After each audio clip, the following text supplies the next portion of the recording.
juga pemain loh. Waktuku kecil ya. Nyawa manusia tidak ada harganya. Ada yang mungil-mungil ya. Ada mungil. Gue sih udah sampai di tahap mana ya udahlah gitu, apatis aja deh gitu. Dengan kondisi viral di bulan Januari ini ya.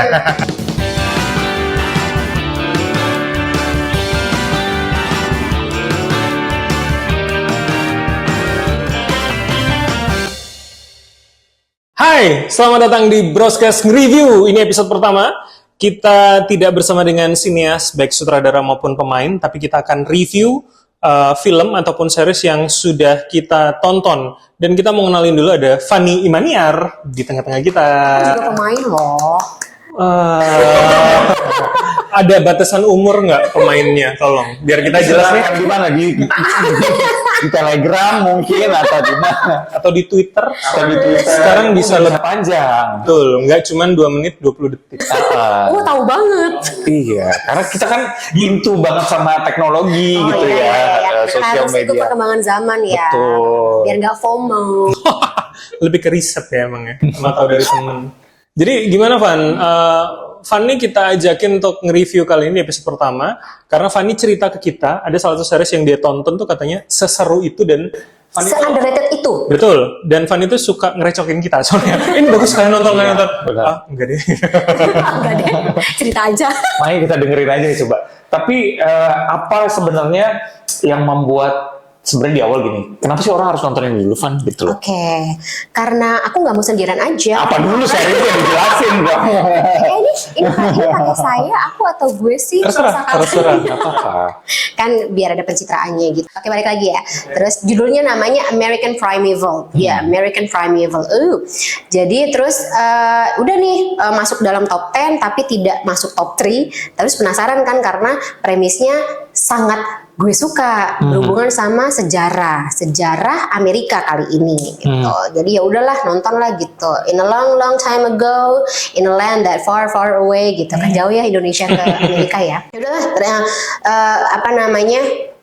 masuklah ini ke era Old West ya, Wild West gitu kan, koboi-koboyan ya gitu. Era-era itu kan manusia lagi jahiliyahnya banget ya, bodoh amat nih gitu. Cewek lewat gitu nggak punya pendamping atau segala macam tembak. Kalau nggak mau dipakai tembak gitu.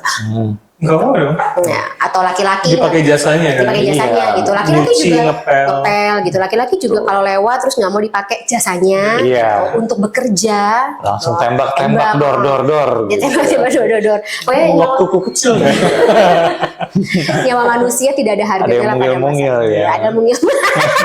Ini ada backsoundnya nggak sih? Mau dong. Nggak bisa kena copyright gitu. Ya udah pada masa itu kan nyawa manusia tidak ada harganya tuh. Jadi aku suka banget tuh. Ya udah akhirnya tonton gitu. Tadinya niatnya cuma episode pertama. Loh kok lanjut ya jadi episode kedua karena satu episode panjangnya maksudnya durasinya lumayan 1 jam. Oke. Pas kamu nonton itu sudah ada berapa season? Maksudnya kamu bisa membayangkan nggak 13 episode kah atau 8? Ini limited series only 6 episodes. Oke. Segitu bisa terjangkaunya lah ya. Harusnya. Kamu nonton berapa lama? Hanya 2 malam. Udah terus. Di tengah kepadatan pekerjaan dan urusan yang lain begitu tapi harus nyempetin ini ya. Benar masih tetap bisa olahraga, masak masih. Kan udah gitu kalau berhubungan sama sejarah gitu ya, mau series, mau movies itu secara tidak langsung gue tiba-tiba juga ikut riset gitu. Karena ini tuh jadi cerita series ini juga berangkat dari peristiwa bersejarah yang benar terjadi. Which is? Namanya Meadows Massacre. Genosid massacre itu apa ya, pembunuhan massal di sebuah padang rumput aja ya, hence namanya Meadows Massacre. Setidak kreatif itu mereka untuk menamakan sebuah event ya gitu. Jadi peristiwa berdarah ini terjadi waktu pas sekitar 1857-1858 gitu. Nanti koreksi ya kalau saya salah ya para ahli history. Itu di Utah. Jadi apa sih namanya, pokoknya komunitas Mormon yang lagi mau bepergian mau kita nyebutnya pilgrimage ya, berarti kan hijrah, pokoknya dari satu tempat ke tempat yang lain gitu. Mereka bepergian terus mereka dibunuh massal gitu sama sekelompok orang yang pakai ini hoodie banget gitu. Episode pertamanya dibuka dari, pokoknya menarik sih karena tiap episode itu kita jadi kayak banyak sesuatu yang gantung, apa sih yang bikin kita nerusin episode 2 deh untuk untuk mengerti apa sih yang terjadi di episode 1 gitu-gitu. Fun. Permasalahan series itu kan terkadang apalagi di OTT ya, yang banyak menurutku menjadi masalah. Source materialnya sebetulnya tidak panjang, tapi akhirnya dipanjang-panjangkan di beberapa momen gitu loh, untuk membuat satu sub konflik itu jadi satu episode. Nah di sini semenyebalkan itu nggak, atau memang semuanya worth it aja untuk diikutin sub konfliknya? Again ini subjektif ya, tapi kalau menurut gue karena karakter-karakter di sini tuh ya menarik ya dengan pesonanya masing-masing, dengan risknya masing-masing. Nggak ganggu. Dari konflik yang terjadi, seberapa besar konfliknya dan apakah itu bisa bikin orang jatuh cinta terhadap karakter masing-masing? No. Kalau gue pribadi sih gue cuma jatuh cinta sama 2 karakter doang sih gitu, karena yang satu yang tokoh utamanya menurut gue malah pembangunan atau karakter developmentnya kurang gitu. Gue nggak tahu ya apa karena memang pada masa itu perempuan itu digambarkan memang takut ya. Kita bicara masalah gender ya gitu. Cuma maksudnya namanya juga sejarah kan, karena tiap masa, tiap era, bahkan tiap negara dan juga atau lokasi gitu memandang perempuan ini kan beda-beda gitu. Peran mereka beda-beda. Nah, pada masa itu tuh perempuan memang rada-rada susah gitu untuk berkembang karena kecuali berangkat dari imajinasi pembuat film atau pembuat karya. Fun, kalau gitu aku main spesifik di situ. Jadi sebetulnya keterbatasan itu memang diambil dari referensinya, atau si pembuat film yang tidak punya kepekaan soal itu. Kan kita bisa membedakan. Kalau kemudian punya kepekaan, tapi untuk menggambarkan itu kan akan ada point of view-nya. Tapi kalau kemudian memang jangan-jangan nggak peka dan masih patriarkis, itu juga akan secara tidak sadar memposisikan itu berlayer gitu loh.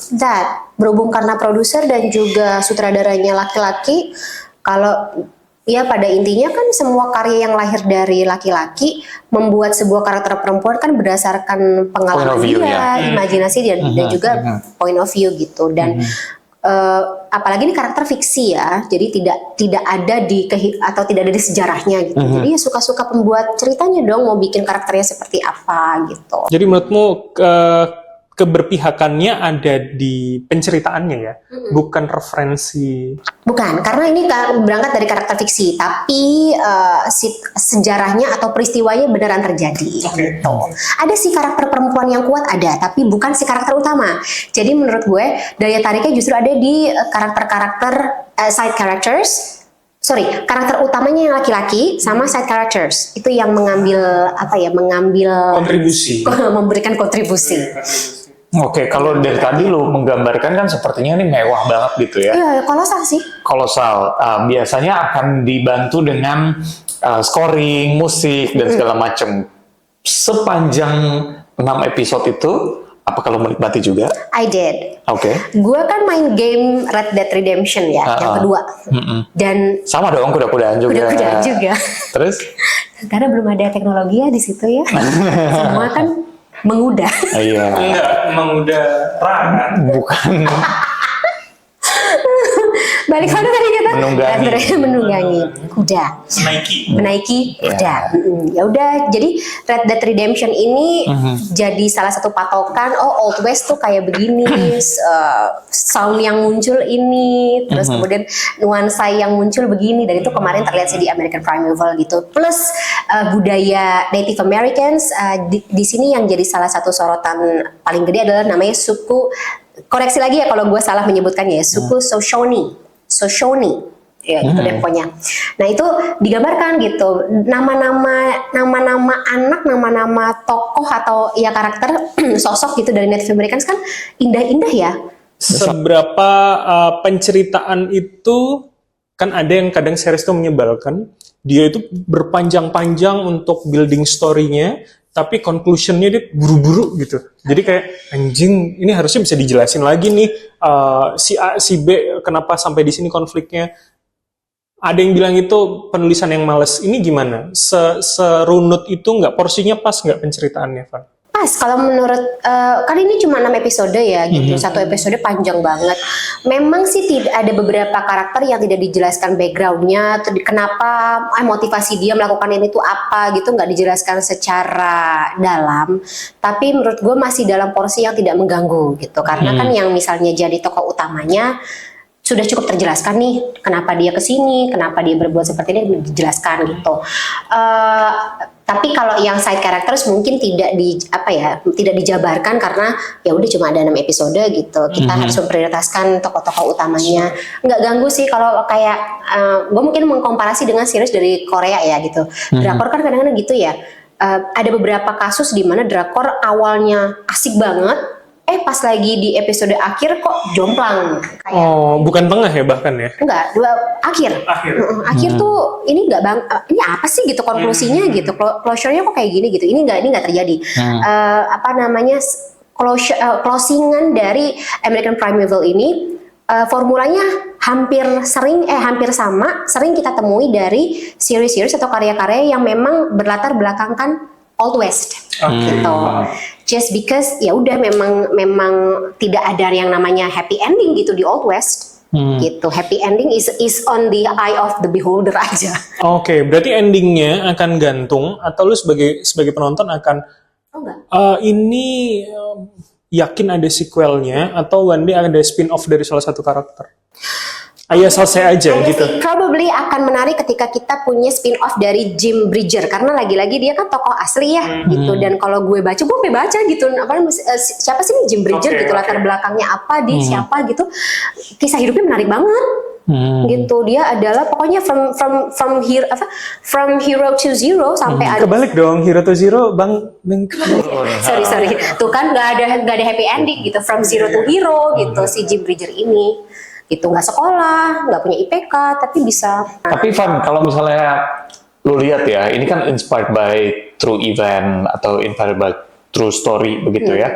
Apa sebenarnya nilai-nilai atau hikmah yang ingin disampaikan dari series ini yang bisa diterapkan sama kita sekarang? Terlebih juga kalau kita lihat kan keserakahan itu kan part of manusia gitu, yang pasti akan terjadi dari 1857 tadi sampai dengan sekarang tuh masih akan terjadi. Apakah poin-poin dan juga nilai-nilai yang disampaikan tadi juga bisa kita terapkan di saat ini?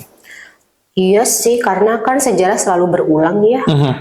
Tuh, jadi yang terjadi waktu Utah War, maksudnya ketika pendudukan Amerika itu terjadi di mana saja, termasuk di Indonesia kan, termasuk di sekeliling kita gitu. Tapi susah juga sih karena again gitu, walaupun nih ada beberapa orang yang punya moral, kalau misalnya mayoritas menggunakan sistem yang tidak menguntungkan moral atau tidak berbasis dengan moral itu, ya at the end of the day akan berulang. And ya udah, gue sih udah sampai di tahap mana ya udahlah gitu, apatis aja deh gitu. Dengan kondisi viral di bulan Januari ini ya.